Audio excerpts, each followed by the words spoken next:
Welcome everybody. It's Mike G with the Vast Podcast. I got a great guest again for you guys. Joe Lugo, founder, CEO of the J3 Creations and the P3 Creations as well. Author, leader, helps you, makes you dynamic person, and we have him here. Welcome. Thank you. Glad to be here. How you doing today? Thank you. Doing well. You have your hands in a lot of things. You got your J3 Creations. Where do we start from there? Well, J3 Creations was a company that I started. Actually, it started by accident. I published a book. I wrote a book, and I needed a website to kind of be a clearinghouse for the book. And as I published the book, it opened doors to do consulting and to do some work with religious organizations. And from there, it just continued to, it was like a domino effect. And then I started getting, calls from small businesses and from individuals. And then later on, calls from the Rays and the Rowdies and other folks as well. So it was kind of like, I did not expect it. However, sometimes fate has a way of making things happen. Yeah. And it does. And how long have you been in this organization, or have you brought out the organization? We started it in 2016, and it started off as a clearinghouse, and now it's become the company that it is now. All the consulting that we do for small businesses, entrepreneurs. I do a lot of coaching for individuals. The goal of J3 Creations, really, one of the goals is to help people become the best version of themselves. If I can help one person become the best version of themselves, man, I could go to bed in peace. Yeah. And that's something that we're missing nowadays. It's crazy. People don't like to help people. My opinion, of course. Yeah. Sometimes. Yeah, I got a taste for that too. Yeah, you do. Also, so your organization started picking up, and what do you see challenging about like trying to push and try to structure your organization for people to listen or to jump on? I think like with any other organization, one of the things that I help businesses do is to help them learn that the core of the business is not enough. You need to know other things as well. So for me, when I was launching the business, I had a vision, I had an idea, I had a picture in mind, I had an image that I wanted for the business. What I didn't have was all the other pieces. What's the right amount of insurance? Do I have a business plan? Do I know how to read profit and loss statements? Can I make future projections? How do I access capital? How do I keep cash flow going?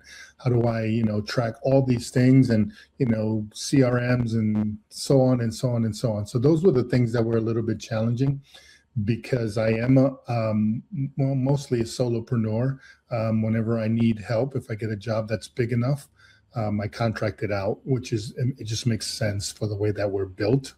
But that was kind of the biggest challenge. I mean, I knew what I wanted to do. I knew what I wanted to accomplish, and I knew who I wanted to help. And growing up Hispanic in New York City, and then moving to, there you go, woo woo, New York in the house. Then moving to Florida, as a Hispanic male. I encountered a lot of different paradigms that people place around you, right? Wow. And just looking around at the diaspora of what is it to be Hispanic and Latino down here in Florida, it just kind of compelled me. I'm sitting there and I'm going, I don't think these folks know my culture. I don't think they understand how I tick, right? Because I know that, and here's how important culture is. When you're a manager and you're managing a team, or you're trying to make something happen, or you're trying to create a culture, one of the last things that we examine and look at and try to understand is the culture. Because what motivates me does not motivate another person.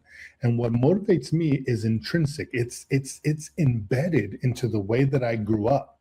And I grew up very Puerto Rican. I grew up in Brooklyn.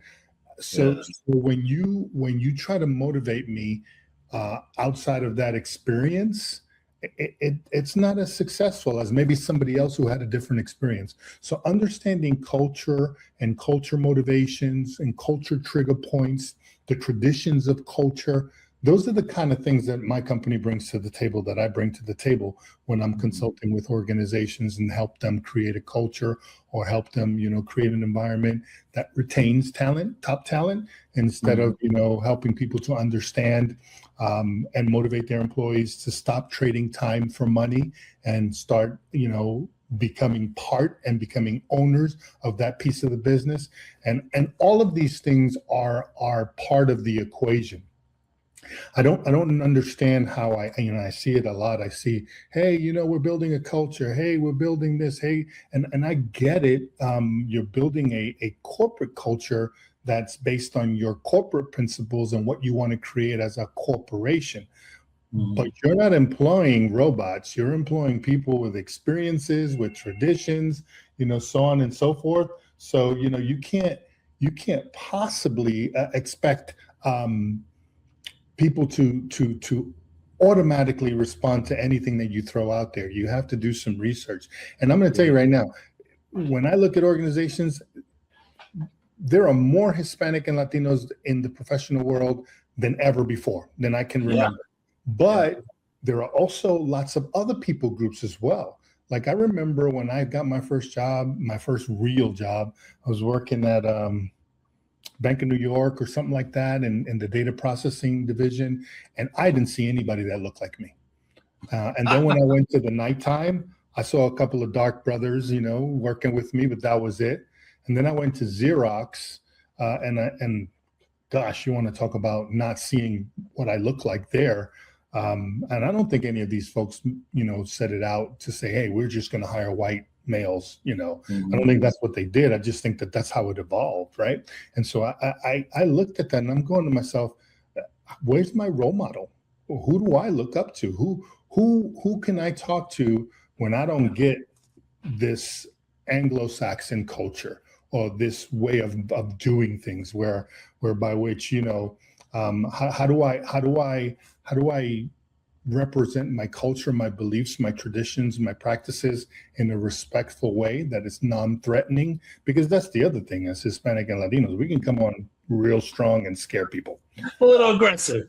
I get that, So I think that there's a fine balance, and over the years I've just kind of come to experience these things and to learn these things and to really come up with customized, plans and ideas and strategic planning to be able to create these environments that are successful. And no two environments are going to be exactly alike, right? And so I've made it a purpose to kind of really start to understand different people groups, cultures, and traditions, and so on and so forth, including, what we now know as the American culture, right? And that's always a good question. What is the American culture? Well, take a look around. It's a hodgepodge of a whole bunch of different things that have come together. It's funny to me when I hear somebody say this is the American culture, and I'm going, well, that's just a little part of the American culture. There's so much more to it, and it's very complicated and complex, and the intricacies and the interlacing of ideas and traditions and concepts and the way you grew up, and if you grew up in Long Island, or if you grew up in Brooklyn in the hood, or if you grew up taking the metro or the A train, it's different. And all of these things is what compiles what America really is. So it breaks my heart when I see things that are anti this, that kind of try to marginalize, and it just breaks my heart. All this tension and all this, racial unrest and all this misunderstanding. But in my little world, in my little circle, in my influence, my sphere of reach, I try to bring that. I try to bring those things to the table. That's true. Is this also focused? Because you're right, you hit the nail on the head. What I've learned in my 40-something years, I've been working years. but I've always seen, went to school, went to college, did what I had to do, but I've always seen it being an uphill battle because it's like we're trying to get ourselves on another plateau. We're trying to be the manager, supervisor. We're trying to get there, but then it's like, no, you stay right there, and it's hard. It's hard to dodge and weave and to act accordingly in an environment. So Absolutely. do you portray that? I mean, not portray, but teach that an individual how to weave out into this sort of situations. Without question. So I had a client that asked me to talk to their senior management because the company they did like they produce a part for an AC. I don't know about ACs, so it was a part that they manufactured, and it turns out that the people on the floor and first line supervision, they were all minorities and from different cultures, but upper management was not. And I noticed that anybody who tried to climb up the ladder from the floor up, it was good up until they got up to a certain point, and then that's it. You can't go past that. There's a ceiling there. It was this imaginary ceiling. It wasn't intentional, but it was there, and it was very clear to me as I did the surveys and I did my research, and I kind of walked around and touched a lot of different departments, different people. And then I brought my findings to upper management, and I said, hey, this is what's going on. Now, this upper management, they were open and receptive, and they go, you're absolutely right. And what it was is that upper management was not comfortable with what they didn't know, what they didn't understand.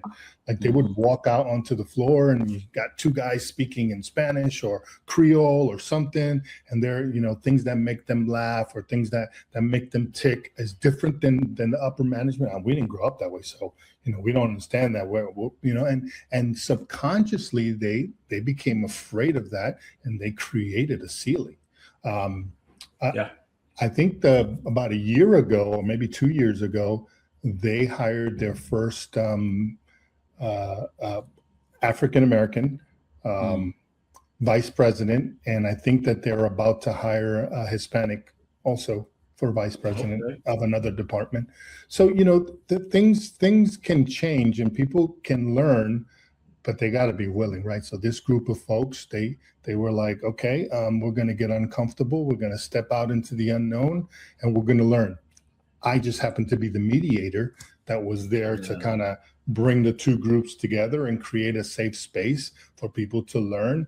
And this has nothing to do with, well, if I accept that, then that means that I'm that, or I'm this. I disagree. I don't think you have to give up your identity to be able to collaborate or to work or to say to yourself, hey, that is different than me. I accept them for their differences. It doesn't mean that all of a sudden now I am like that or I am part of that. We're all adults. We're all human beings, and we can make wise choices. What I would say to that is that to make the choices that respect others and respect yourself and respect the mission of what you're doing, the integrity, the people you're serving. So it's kind of one of those things where, there's no glove. Like I can't sell a glove that fits every organization. Every organization is different. And while we're digging through all of this, we find out different things. And all of a sudden the reason I'm there changes. So yeah. And you hit the nail on the head because I've been through that.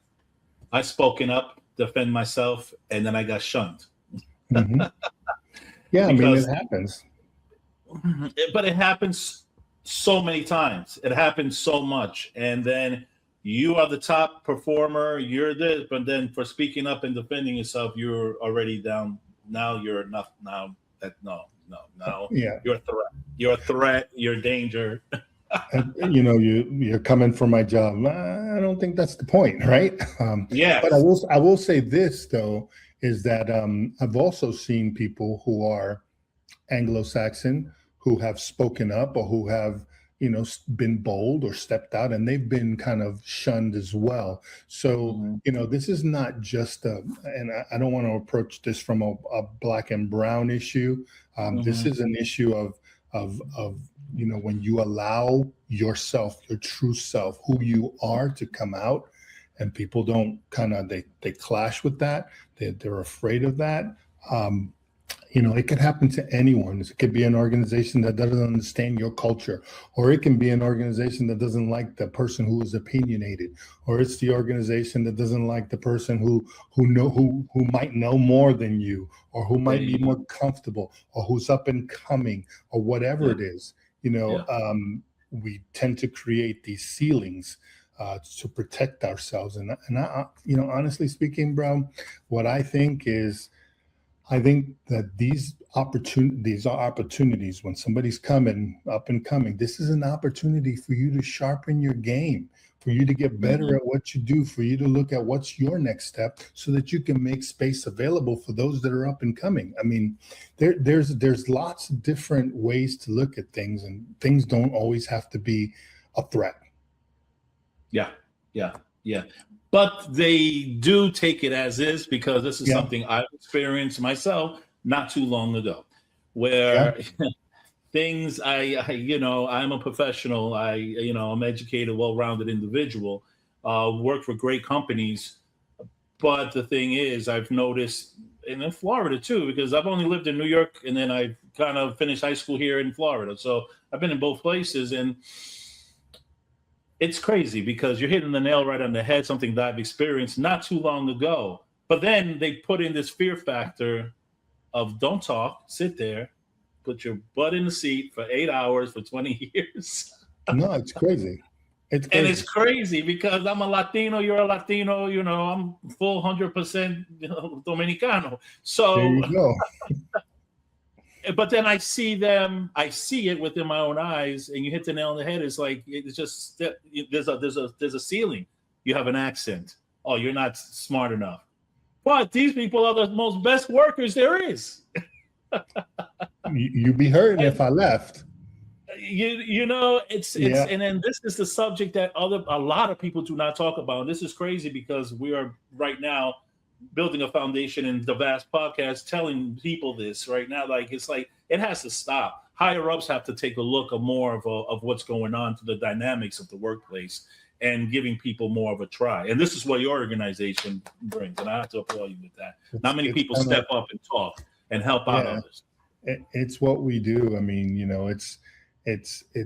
what we don't understand is that when we stop someone from being the best version of themselves, we're hurting the company.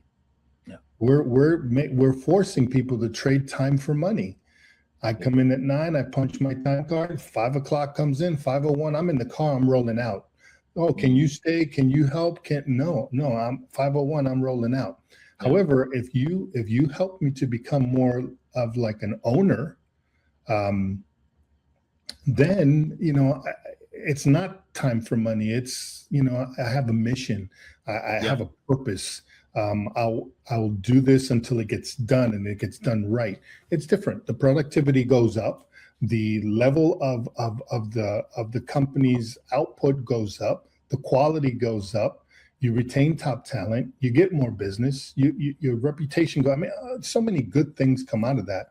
The problem is nobody wants to manage that, right? Because let's face it, it's not easy to manage all kinds of different folks that come from all kinds of different places. There has to be a baseline. There has to be, somewhere where we're all launching off of. But that baseline shouldn't be rigid. It shouldn't be the only thing. It shouldn't stop people from growing or being able to develop. Yeah, you're right about that. And it's funny that we just fell in your organization. I read on the organization, but we're getting down to the grits of it and to the deep knowledge base of it as well. And, do you even work with, you only work with corporate, or do you work with, let's say, private county or regular? Have you been in the dynamics? Or? I've had government contracts. I've worked with a lot of nonprofits. I've worked with private organizations. I've worked with sports teams. I've worked with, I've worked with individuals. I've worked with solopreneurs. I've worked with students. I've been around for a long time, so I get around, you know what I mean? Yeah, the list goes on, but it's great. But wow, this is really interesting because this is a topic where I'm going through as well as an individual. It's like, okay, it's a continuation of trying to be a good leader, but it's a continuation of being pushed back because of speaking and correcting the bias or undermining, action through higher ups. Because I'm seeing a pattern. This is me talking, to the people as well, and you, where you reach a certain point, you're a supervisor, manager, CEO, or even a director, and so forth. You made it. That's it. You don't care. Oh, yeah, that's And this is, they don't see that you are lucky to even get to this level where you're supposed to be dynamic and worry about your people. Because, like you said it earlier, you get better work, you get better performance, you get people that care, not just be like, oh, okay, I'm just sitting here. When you look for another job, stuff like that. No, this is great information. Where would you like to see your you've been in the game for a while, like you said, where would you like to see it go another 5 years, 10 years from now? I guess 5 or 10 years from, hopefully 10 years from now, I'm thinking about, golf and traveling. But I honestly, I don't think that you ever stop working. I don't think you ever retire. Right now, a lot of the work is coming in speaking engagements. So people are, inviting me to speak at their corporate events, at their different events, so on and so forth. So there's as the organization evolves, we add pieces to it. 5 years from now, I would love to be able to consult, to be the leader's consultant, right? So I would love to consult with top leadership. I think that change doesn't always come from the bottom up. It mostly happens from the top down, right? We mimic those who have some kind of authority over us. We're influenced by those who we report to, who are responsible for us. And so I'd like to be able to spend a little bit more time in talking to that top tier, to that top level, in title, their titles are whatever, to just kind of help them understand all these things that are happening. We've added another layer. Another area that I'd love to be able to play in is I'd love to be able to get into a consultant role and train AI on culture, because AI is not aware of that at all. Most of the AI's training comes from mainstream Anglo-Saxon folks that don't have this culture. I always wonder what does AI look in South America and Central America and the Caribbean, in Spain and Africa, in the Middle East, in France, and what does it look like? How does it sound? Does it sound like it sounds here? So that's another area that I've been thinking about as we develop and grow. I'm trying to put some things together in motion to help train AI so that AI understands that as well. I don't know if at the end of the day that's going to be a good thing or a bad thing, because I tread lightly with AI. I like it. It's a love-hate relationship. However, it ain't going away. So we got to figure this thing out.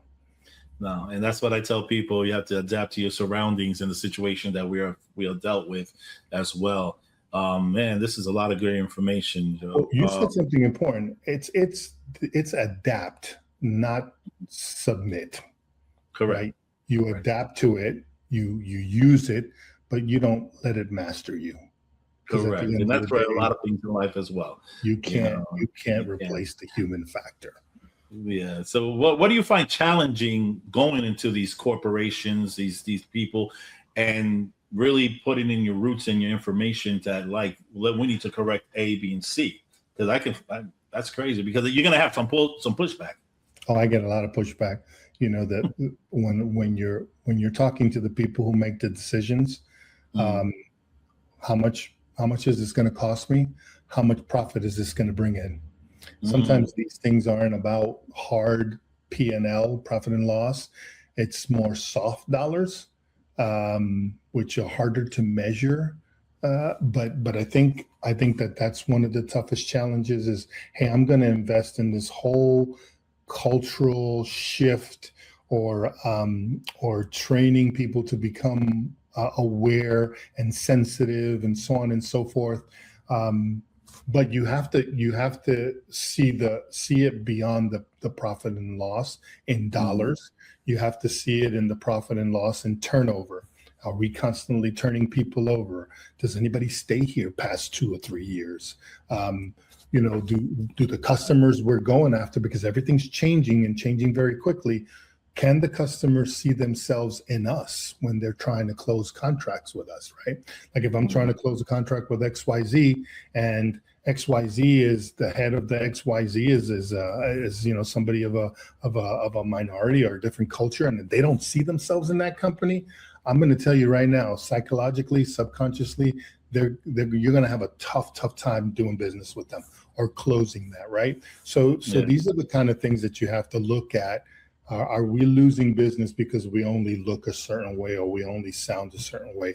Are we limiting our market because we only sound and look a certain way? Can we expand? Can we reach a different client base? Can we reach a different market? What are the possibilities? And these are the things that you have to sit down and you have to figure out, hey, what's important to you? Where are you going? Well, let me show you how this piece of your business is going to impact that. And that's usually the biggest challenge, and that's how we approach it.